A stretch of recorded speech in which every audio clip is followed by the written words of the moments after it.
राजकीय महाविद्यालय नगर के विद्यार्थियों का इस वीडियो में स्वागत है। ये वीडियो सेकेंड ईयर के राजनीति विज्ञान के विद्यार्थियों के लिए बनाया गया है।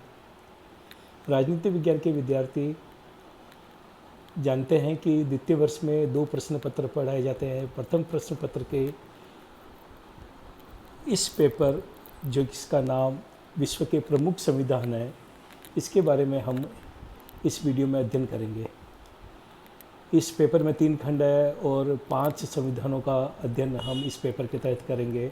ब्रिटिश संविधान, अमेरिका का संविधान, जापान, चीन और स्विट्ज़रलैंड का संविधान।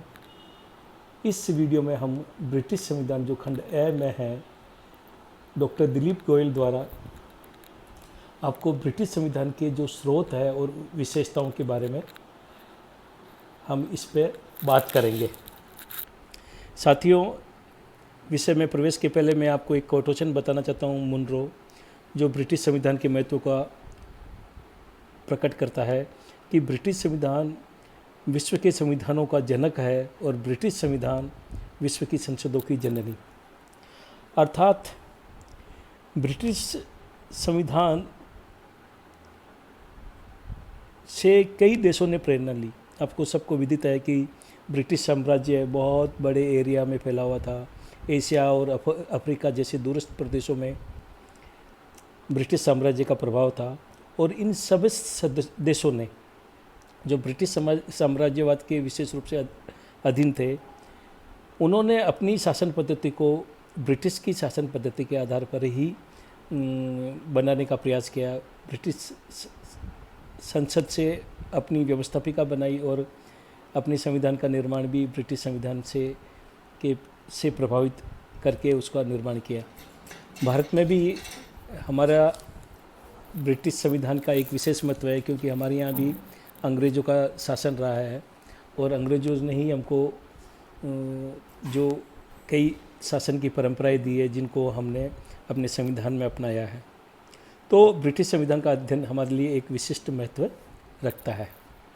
सबसे पहले हम जो बात करेंगे वो बात करेंगे कि ब्रिटिश संविधान के स्रोत क्या है, अर्थात ब्रिटिश संविधान को बनाने में किन किन चीज़ों ने योगदान दिया। आप सब लोगों को विदित है कि ब्रिटिश संविधान विश्व का एकमात्र संविधान है जिसको अलिखित संविधान कहा जाता है। अर्थात ब्रिटिश संविधान का निर्माण किसी संविधान सभा ने नहीं किया, और या एक कोई पुस्तक के रूप में नहीं है, या उसके अनुच्छेद नहीं है कि एक अनुच्छेद 1 अनुच्छेद 2, है ना। इसका निर्माण लिखित और अलिखित दोनों तरीके से हुआ है।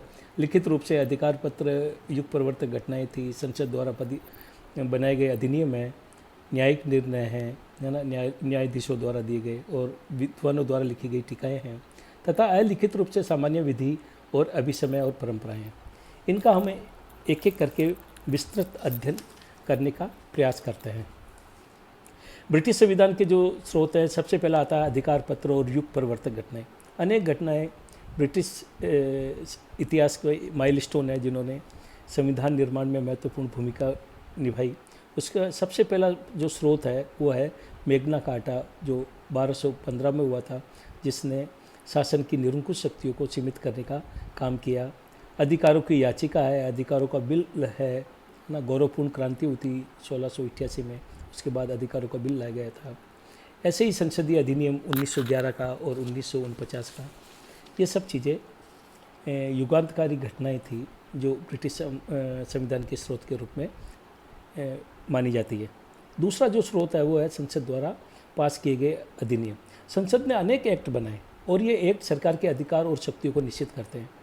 उदाहरण के तौर पे 1867 का एक्ट, 1884 का एक्ट, 1918 का एक्ट, ये सारे एक्ट इसके तहत आते हैं।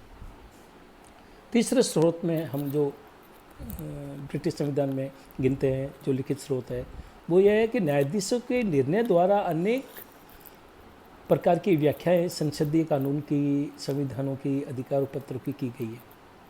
वो भी संविधान का एक हिस्सा बन जाती है। उदाहरण के तौर पे जूरियों की जो स्वतंत्रता है की स्थापना है, वो प्रसिद्ध बुशेल केस द्वारा हुई, न्यायाधीशों के, जिसमें न्यायाधीशों की स्वतंत्रता को गारंटी दी गई थी। ऐसा जो लिखित अंतिम स्रोत कहा जाता है वो है कि ब्रिटिश संविधान पर कुछ लोगों ने बहुत महत्वपूर्ण किताबें लिखी है। किताबें लिखी है। जो प्रमुख किताबें हैं वो है बेजार्ट द्वारा लिखी गई इंग्लिश कॉन्स्टिट्यूशन, एंसन द्वारा लिखी गई law and custom of the constitution. इन किताबों ने भी है ना ब्रिटिश संविधान के इंटरप्रिटेशन में बहुत मदद दी है। अब हम दो और जो स्रोत है जो सामान्यतः अलिखित कहलाते हैं। पहला है सामान्य विधि, अर्थात वे वैधानिक नियम जो संसद ने नहीं बनाए और फिर भी उत्पन्न हो गए और देश की जनता ने उसको मान्यता दी, अर्थात कानून न्यायाधीशों ने उसको कानून के रूप में समय समय पर लागू किया। ये सब सामान्य विधि है ना। भाषण देने की, संस्थाएं बनाने की, जूरी द्वारा फौजदारी मुकदमों को तय करने के अधिकार, ये सब कॉमन लॉ अर्थात सामान्य विधि पर आधारित है। और अंत में एक और स्रोत है, वो है परंपराएं व रूढ़ियाँ। ब्रिटिश संविधान को अलिखित इसीलिए कहा जाता है कि ब्रिटिश संविधान रूढ़ियों और परंपराओं और अभिसमयों पर आधारित है। ये अभिसमय संविधान की आत्मा कहे जाते हैं।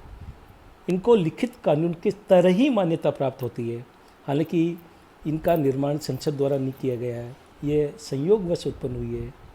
कुछ परंपराएं जो अपन गिन सकते हैं वो है कि सम्राट मंत्रिमंडल की बैठकों की अध्यक्षता नहीं करता, कॉमन सभा में बहुमत दल के नेता को प्रधानमंत्री बनाया जाता है, कॉमन सभा का अध्यक्ष अपने चुनाव के बाद राजनीति से संन्यास ले लेता है। ये इस प्रकार ब्रिटिश संविधान के 6 स्रोत हैं जो ब्रिटिश संविधान का हिस्सा बने हैं। अब हम बात करते हैं जो मूल रूप से ब्रिटिश संविधान की विशेषताएं क्या है। विद्यार्थियों, हम किसी भी देश के संविधान का अध्ययन करते हैं तो सबसे पहले हमको उसकी संविधान की विशेषताओं का अध्ययन करना चाहिए, ताकि एक मूलभूत ढांचा हमारी समझ में बन जाए कि ये संविधान किन विशेषताओं के, मूलभूत विशेषताओं से बना हुआ है, जो उसकी आगे की जो बातों को है ना वो डिसाइड करता है। पहली जो विशेषता है वो है कि ये संविधान विकसित संविधान है। विकसित संविधान इस रूप में है कि ये गत 1300 साढ़े 1300 वर्ष के निरंतर विकास का परिणाम है, और इसको ये बारे में स्ट्रेची का एक कथन है कि ये संयोग और विवेक की संतान है। अर्थात इसका निर्माण किसी संविधान सभा ने निर्मित नहीं किया, ये विकसित हुआ है, और इसका विकसित एक जीवधारी के समान है जिसमें निरंतर स्थायी विकास की संभावना बनी रहती है। मैंने जो पहले बताया था कि इसका मार्गदर्शन कहीं संयोग ने किया और कहीं उच्च कोटि की योजनाओं ने इसका निर्माण किया। दूसरा जो प्रमुख विशेषता है जिसके बारे में ब्रिटिश संविधान विश्व में प्रसिद्ध है वो है कि ये विश्व का एकमात्र ऐसा संविधान है जो अलिखित संविधान कहलाता है, और परंपराओं पर आधारित ये संविधान अलिखित है। अर्थात इसका निर्माण किसी संविधान सभा द्वारा नहीं किया गया है, इसके अनुच्छेद लिखे नहीं गए हैं, पर इसका मतलब ये भी नहीं है कि इसका कोई भी भाग लिखित नहीं है। इसके कई भाग लिखित भी है जिसका हमने चर्चा स्रोतों के रूप में की है।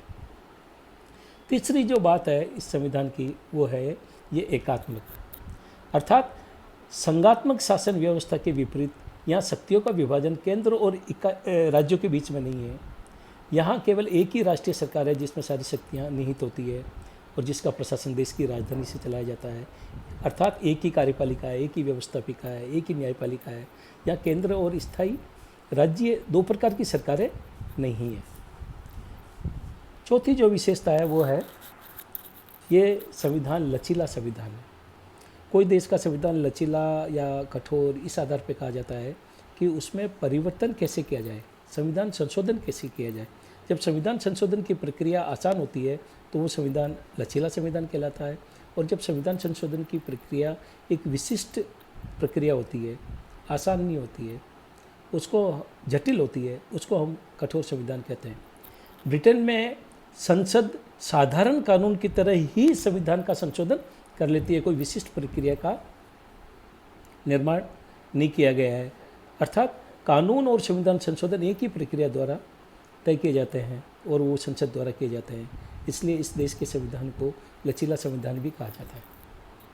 एक और विशेषता जो पांचवी है वो ये है कि यहाँ पैतृक और सीमित राजतंत्र है। पैतृक का मतलब यह है कि यहाँ का राजा वंशानुगत होता है, वो निर्वाचित नहीं होता है। और सीमित राजतंत्र का मतलब है कि ब्रिटिश संविधान की यात्रा एक निरंकुश राजतंत्र अर्थात राजा के पास सारी शक्तियाँ होती थी। बाद में जो घटनाएं घटित हुई, जिसमें महत्वपूर्ण घटना हुई थी गौरवपूर्ण क्रांति 1688 में, उसके बाद राजा की शक्तियों को सीमित कर दिया गया है। अर्थात अब सीमित राजतंत्र है, राजा को केवल चेतावनी देना, परामर्श देना इत्यादि ही शक्ति प्राप्त है। ब्रिटिश संविधान की कुछ विशेषताएं और है, जैसे कि धर्मनिरपेक्ष संविधान नहीं है। सामान्यतः ब्रिटेन यूरोप का हिस्सा है और यूरोप में धर्मनिरपेक्षता का बोलबाला है। यहाँ भी धर्मनिरपेक्षता है, सभी नागरिकों को धार्मिक स्वतंत्रता प्राप्त है, कोई भी धर्म का व्यक्ति प्रधानमंत्री बन सकता है। लेकिन एक धर्मनिरपेक्षता का पहलू यहाँ नहीं है, इसलिए यहाँ के संविधान को धर्मनिरपेक्ष संविधान नहीं कहा जाता है, क्योंकि यहाँ का राजा या रानी अनिवार्य रूप से प्रोटेस्टेंट ईसाई हो, ये वहाँ की एक परंपरा है। एक और प्रमुख विशेषता जो ब्रिटिश संविधान की है वो है संसदीय शासन प्रणाली। यहाँ जो शासन प्रणाली है वो संसदीय शासन प्रणाली है, अर्थात यहाँ जिस दल का संसद में बहुमत होता है उसी दल की सरकार बनती है और वो जब तक कार्य करती रहती है जब तक कि संसद का उस पर विश्वास रहता है। अगर संसद का विश्वास खो बैठे तो उसको त्यागपत्र देना पड़ता है। देखा जाए तो संसदीय प्रणाली का जन्म इंग्लैंड में ही हुआ। आज अन्य देशों की जो व्यवस्था प्रक्रिया चाहे कोई नाम से पुकारी जाए, उनका अगर उद्गम देखा जाए तो वो ब्रिटेन ही है। संसदीय शासन प्रणाली से ही जुड़ी हुई चीज़ है संसद की सर्वोच्चता। सर्वोच्चता का मतलब है कि यहाँ की संसद अन्य देशों की संसदों से ज़्यादा शक्तिशाली है। सर्वोच्च का मतलब है कि संसद की शक्तियाँ अपरिमित है, उसके ऊपर कोई नियंत्रण नहीं है। सर्वोच्च न्यायालय भी उसके द्वारा किए गए कार्यों को चुनौती अवैध नहीं ठहरा सकता है। कोई आदमी उसको चुनौती देने के लिए सर्वोच्च न्यायालय में नहीं जा सकता है। इस प्रकार वहाँ संसद की सर्वोच्चता है। एक विशेषता वहाँ का संविधान है वो मिश्रित संविधान है। मिश्रित संविधान का मतलब है वहाँ राजतंत्र भी है, कुलीन तंत्र भी है और लोकतंत्र भी है। राजतंत्र के रूप में वहाँ का राजा शासन करता है, राजा के नाम पे शासन चलाया जाता है। लोकसभा में अधिकतर लोग वंशानुगत आधार पर होते हैं और जो समाज के कुलीन वर्गों का प्रतिनिधित्व करती है तो वो कुलीन तंत्र हो गया। और कॉमन सभा के माध्यम से अर्थात अल्टीमेट जो शक्तियाँ हैं वो कॉमन सभा में होती है और कॉमन सभा में से ही जो निकल कर बनता है वो जिस दल की बहुमत होता है उसका मंत्रिमंडल के पास होती है, या मंत्रिमंडल का जो अध्यक्ष कहलाता है या जो निर्माता होता है जो नेतृत्व करता है प्रधानमंत्री के पास होती है। अर्थात लोकतंत्र, कुलीन तंत्र और राजतंत्र का एक अनूठा संगम ब्रिटिश संविधान अपने में समाहित रखता है। एक और विशेषता जो ब्रिटिश संविधान की है वो है कि वहाँ विधि का शासन है। विधि का शासन का मतलब यहाँ ये नहीं है कि यहाँ देश में शासन कानून के अनुसार चलता है। कानून के अनुसार तो सब जगह ही चलता है। यहाँ एक विशिष्ट अर्थ में विधि का शासन है जिसका डाइसी ने बताया। पहला कि कानून के उल्लंघन के लिए ही दंड दिया जा सकता, किसी अन्य बात के लिए नहीं। अगर कोई बात कानून के अनुसार दंडित अपराध नहीं है तो उसको वो सज़ा का प्राप्त करने का अधिकार भी नहीं है, अधिकारी भी नहीं है। दूसरा, सभी प्रकार के लोग, चाहे वो राजा हो चाहे दूसरे हो, वो साधारण न्यायालयों द्वारा प्रयुक्त देश के साधारण कानून के अंतर्गत आते हैं। अर्थात किसी के लिए विशिष्ट कानून का निर्माण नहीं किया गया है। इस प्रकार ये एक विधि का शासन भी ब्रिटिश संविधान की प्रमुख विशेषताओं में सम्मिलित है। एक और जो अंतिम बात ब्रिटिश संविधान के बारे में विशेषता रहती है जिसको ये कहते हैं कि ये जैसा है वैसा दिखाई नहीं देता और जैसा दिखाई देता है वैसा है नहीं। अर्थात सिद्धांत और व्यवहार में बहुत अंतर है। वो केवल एक क्षेत्र में नहीं, कई क्षेत्र में दिए। जैसे ब्रिटेन में निरंकुश राजतंत्र है, अर्थात सारा काम राजा के नाम से होता है, राजा की मोहर लगाने पे होता है। किंतु व्यवहार में देखें तो एक शानदार कठपुतली के अतिरिक्त राजा कुछ भी नहीं है। सारी शक्तियाँ कॉमन सभा के नेता अर्थात प्रधानमंत्री के पास है। यहाँ तक भी कहते हैं मेजार्ट के अनुसार तो कि संसद अगर ये दोनों सदन उसके मृत्यु आदेश को भी पारित कर दे और उसके पास भेज दे तो उसको उस पर भी हस्ताक्षर करने होंगे। ऐसे एक और अंतर है, जैसे ब्रिटिश संसद सब कुछ कर सकती है, स्त्री को पुरुष, पुरुष को स्त्री बनाने के अतिरिक्त सब कुछ कर सकती है, जो मानवीयकृत संभव है वो सब काम कर सकती है। लेकिन देखा जाए तो वो भी सब कुछ नहीं है, क्योंकि उसका जो संचालन है वहाँ के बहुमत दल द्वारा किया जाता है। बहुमत दल द्वारा ही मंत्रिमंडल का निर्माण किया जाता है, और मंत्रिमंडल का जो अध्यक्ष होता है प्रधानमंत्री, उसके सहयोग से ही संसद ऐसा या वैसा करती है जो वो लोग निर्णय लेते हैं। तो हम ये ऐसे देखते हैं कि ब्रिटिश संविधान में सिद्धांत और व्यवहार में काफ़ी अंतर है। कुल मिला के ब्रिटिश संविधान की ये अनूठी व्यवस्थाएं जिसकी चर्चा मैंने की है, उसके बारे में अंतिम रूप से हम ये कह सकते हैं कि ब्रिटिश संविधान संयोग और विवेक की संतान है। स्ट्रेची का एक कथन है कि ब्रिटिश संविधान समय और संयोगों की आवश्यकताओं के अनुसार बना है। कुछ चीज़ें यहाँ संयोग से उत्पन्न हुई है। जैसे एक बात जो बताई जाती है कि 1295 में वहाँ राजा द्वारा अलग अलग वर्गों के लिए, प्रतिनिधियों के लिए कर प्रस्तावों का विचार विमर्श किया कि भाई कैसे कर लगाया जाए। तो 3 प्रकार के लोग थे, तो 3 प्रकार के लोग वहाँ इकट्ठे हुए। तो त्रिसदनात्मक व्यवस्था बननी चाहिए उनके विचार विमर्श के लिए, लेकिन संयोगवश वहाँ द्विसदनात्मक व्यवस्था का विकास हुआ, क्योंकि वहाँ सामंत वर्ग और उच्च अधिकारियों के जो वेस्टेड इंटरेस्ट थे वो एक हो गए, और दूसरी तरफ शहर के नाइट और नगरों के प्रतिनिधि दोनों ही एक निर्वाचित होते थे, वे एक दूसरे से मिल गए। इस प्रकार वहाँ कॉमन सभा और लोक सभा का विकास हुआ। एक और संयोग है, जैसे 1714 में जो राजा थे वो सामान्यतः मंत्रिमंडल की बैठक की अध्यक्षता करते थे। उस समय हैनोवर वंश के जो सम्राट थे जॉर्ज द्वितीय, वो अंग्रेजी भाषा नहीं जानते थे। तो राजा मंत्रिमंडल की बैठक की अध्यक्षता नहीं करके मंत्रिमंडल का कोई सदस्य ही मंत्रिमंडल की बैठकों की अध्यक्षता करने लगा, और इसी संयोग ने वहाँ ब्रिटिश मंत्रिमंडल को राजकीय प्रभाव से मुक्त कर दिया और प्रधानमंत्री के पद का विकास हुआ। ऐसा नहीं है कि सारी चीज़ें संयोग से उत्पन्न हुई है। मैंने पूर्व में डिस्कस किया तो वहाँ विवेक अर्थात सोची समझी रणनीति के तहत योजनापूर्वक तरीके से भी कुछ चीज़ें ब्रिटिश संविधान में बनाई गई है। जैसे कि 1688 की महान क्रांति ने राजा को संसद के अधीन कर दिया, और राजा की शक्ति को भविष्य में भी सीमित रखने के लिए संसद ने 1679 में एक अधिकार विधेयक का पारित किया। इस प्रकार ब्रिटिश संविधान विवेक और संयोग का शिशु है।